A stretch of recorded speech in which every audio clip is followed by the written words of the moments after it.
The house in the hollow was a mile from anywhere, so Maywood people said.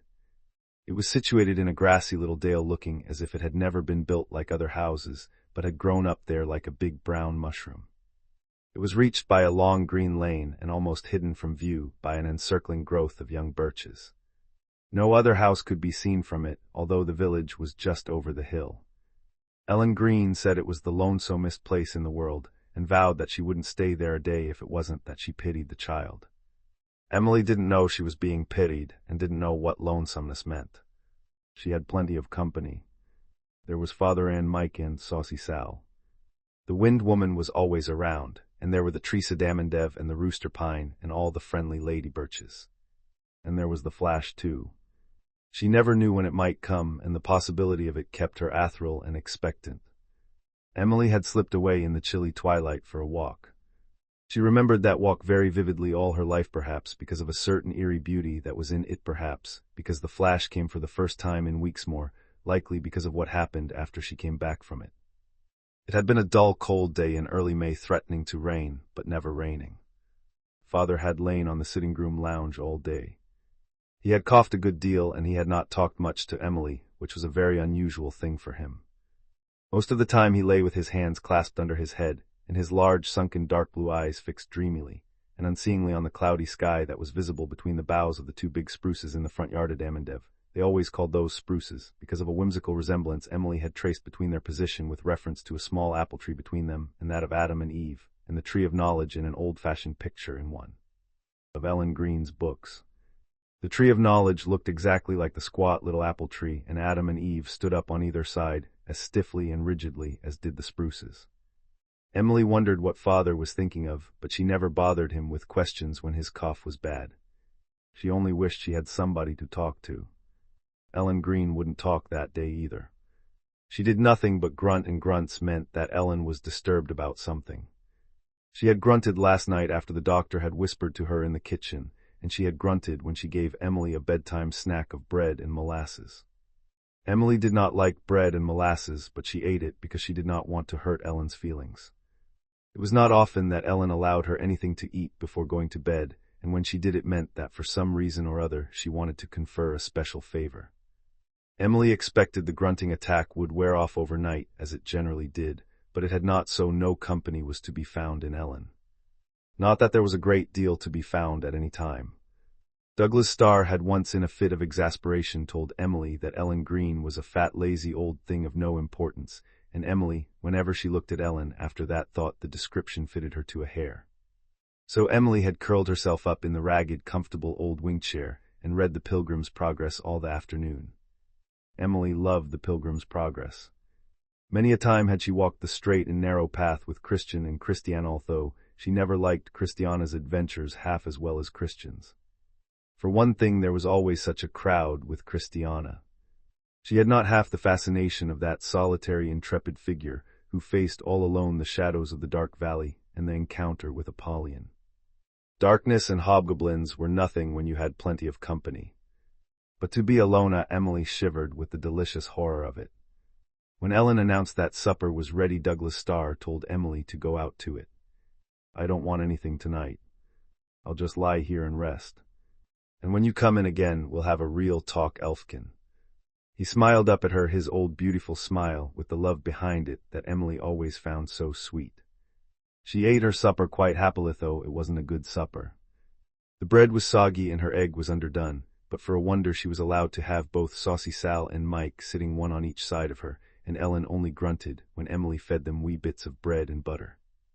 Mike had such a cute way of sitting up on his haunches and catching the bits in his paws, and Saucy Sal had her trick of touching Emily's ankle with an almost human touch when her turn was too long in coming. Emily loved them both, but Mike was her favorite. He was a handsome dark grey cat with huge owl-like eyes, and he was so soft and fat and fluffy. Sal was always thin, no amount of feeding put any flesh on her bones. Emily liked her but never cared to cuddle or stroke her because of her thinness. Yet there was a sort of weird beauty about her that appealed to Emily. She was grey and white, very white and very sleek, with a long pointed face, very long ears, and very green eyes. She was a redoubtable fighter, and strange cats were vanquished in one round. The fearless little spitfire would even attack dogs and rout them utterly. Emily loved her pusses. She had brought them up herself, as she proudly said. They had been given to her when they were kittens by her Sunday school teacher. A living present is so nice, she told Ellen, because it keeps on getting nicer all the time. But she worried considerably because Saucy Sal didn't have kittens. I don't know why she complained to Ellen Greene. Most cats seem to have more kittens than they know what to do with.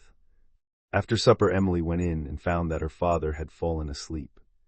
She was very glad of this. She knew he had not slept much for 2 nights, but she was a little disappointed that they were not going to have that real talk. Real talks with father were always such delightful things. But next best would be a walk, a lovely, all-by-your-lonesome walk through the gray evening of the young spring. It was so long since she had had a walk. You put on your hood and mind you scoot back if it starts to rain, warned Ellen. You can't monkey with colds the way some kids can. Why can't I? Emily asked rather indignantly. Why must she be debarred from monkeying with colds if other children could? It wasn't fair. But Ellen only grunted. Emily muttered under her breath for her own satisfaction, "You are a fat old thing of no importance," and slipped upstairs to get her hood rather reluctantly, for she loved to run bareheaded. She put the faded blue hood on over her long heavy braid of glossy jet-black hair and smiled chummily at her reflection in the little greenish glass. The smile began at the corners of her lips and spread over her face in a slow, subtle, very wonderful way, as Douglas Starr often thought. It was her dead mother's smileth thing that had caught and held him long ago when he had first seen Juliet Murray. It seemed to be Emily's only physical inheritance from her mother. In all else he thought she was like the Stas in her large purplish-grey eyes with their very long lashes and black brows, in her high white forehead too high for beauty, in the delicate modeling of her pale oval face and sensitive mouth, in the little ears that were pointed just a wee bit to show that she was kin to tribes of Elfland. "I'm going for a walk with the Wind Woman, dear," said Emily. "I wish I could take you too. Do you ever get out of that room, I wonder? The Wind Woman is going to be out in the fields tonight. She is tall and misty, with thin gray silky clothes blowing all about hair and wings like a bat's, only you can see through them, and shining eyes like stars looking through her long loose hair. She can fly, but tonight she will walk with me all over the fields. She's a great friend of mine, the Wind Woman is. I've known her ever since I was 6. We're old friends, but not quite so old as you and I, little Emily and Theglas. We've been friends always, haven't we?" With a blown kiss to little Emily and Theglas, Emily Udolph Theglas was off. The Wind Woman was waiting for her outside, ruffling the little spears of striped grass that were sticking up stiffly in the bed under the sitting-room window, tossing the big boughs of adamant whispering among the misty green branches of the birches, teasing the rooster pine behind the house. It really did look like an enormous, ridiculous rooster with a huge bunchy tail and a head thrown back to crow. It was so long since Emily had been out for a walk that she was half crazy with the joy of it. The winter had been so stormy and the snow so deep that she was never allowed out. April had been a month of rain and wind, so on this May evening she felt like a released prisoner. Where should she go? Down the brook or over the fields to the spruce barrens? Emily chose the latter. She loved the spruce barrens away at the further end of the long sloping pasture. That was a place where magic was made. She came more fully into her fairy birthright there than in any other place. Nobody who saw Emily skimming over the bare field would have envied her. She was little and pale and poorly clad. Sometimes she shivered in her thin jacket, yet a queen might have gladly given a crown for her visionture dreams of wonder.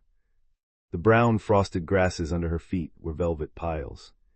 The old mossy gnarled half-dead spruce tree under which she paused for a moment to look up into the sky was a marble column in a palace of the gods. The far dusky hills were the ramparts of a city of wonder. And for companions she had all the fairies of the countryside, for she could believe in them, Harith fairies of the white clover, and satin catkins, the little green folk of the grass, the elves of the young fir trees, sprites of wind and wild fern and thistledown. Anything might happen there, everything might come true. And the barrens were such a splendid place in which to play hide and seek with the Wind Woman. She was so very real there. If you could just spring quickly enough around a little cluster of spruces, you never could you would see her as well as feel her and hear her. There she was, that was the sweep of her grey cloak. No, she was laughing up in the very top of the taller trees, and the chase was on again till all at once it seemed as if the Wind Woman were gone, and the evening was bathed in a wonderful silence, and there was a sudden rift in the curdled clouds westward, and a lovely pale pinky-green lake of sky with a new moon in it. Emily stood and looked at it with clasped hands and her little black head upturned.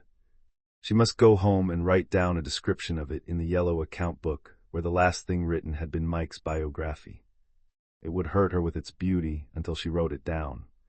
Then she would read it to father. She must not forget how the tips of the trees on the hill came out like fine black lace across the edge of the pinky-green sky. And then for one glorious supreme moment came the flash. Emily called it that, although she felt that the name didn't exactly describe it. It couldn't be described, not even to father, who always seemed a little puzzled by it. Emily never spoke of it to anyone else. It had always seemed to Emily, ever since she could remember, that she was very, very near to a world of wonderful beauty. Between it and herself hung only a thin curtain. She could never draw the curtain aside, but sometimes, just for a moment, a wind fluttered it, and then it was as if she caught a glimpse of the enchanting realm beyondly, a glimpse seemed, heard a note of unearthly music. This moment came rarely, went swiftly, leaving her breathless with the inexpressible delight of it. She could never recall it, never summon it, never pretend it, but the wonder of it stayed with her for days. It never came twice with the same thing. Tonight the dark boughs against that far-off sky had given it. It had come with a high wild note of wind in the night, with a shadow wave over a ripe field, with a grey bird lighting on her windowsill, in a storm with the singing of Holy, Holy, Holy in church, with a glimpse of the kitchen fire, when she had come home on a dark autumn night, with the spirit-like blue of ice palms on a twilit pane, with a felicitous new word, and she was writing down a description of something. And always when the flash came to her, Emily felt that life was a wonderful, mysterious thing of persistent beauty. She scuttled back to the house in the hollow through the gathering twilight, all agog to get home and write down her description before the memory picture of what she had seen grew a little blurred. She knew just how she would begin it. The sentence seemed to shape itself in her mind. The hill called to me, and something in me called back to it. She found Ellen Greene waiting for her on the sunken front doorstep. Emily was so full of happiness that she loved everything at that moment, even fat things of no importance. She flung her arms around Ellen's knees and hugged them. Ellen looked down gloomily into the rapt little face where excitement had kindled a faint wild rose flush, and said with a ponderous sigh, "Do you know that your pa has only a week or two more to live?"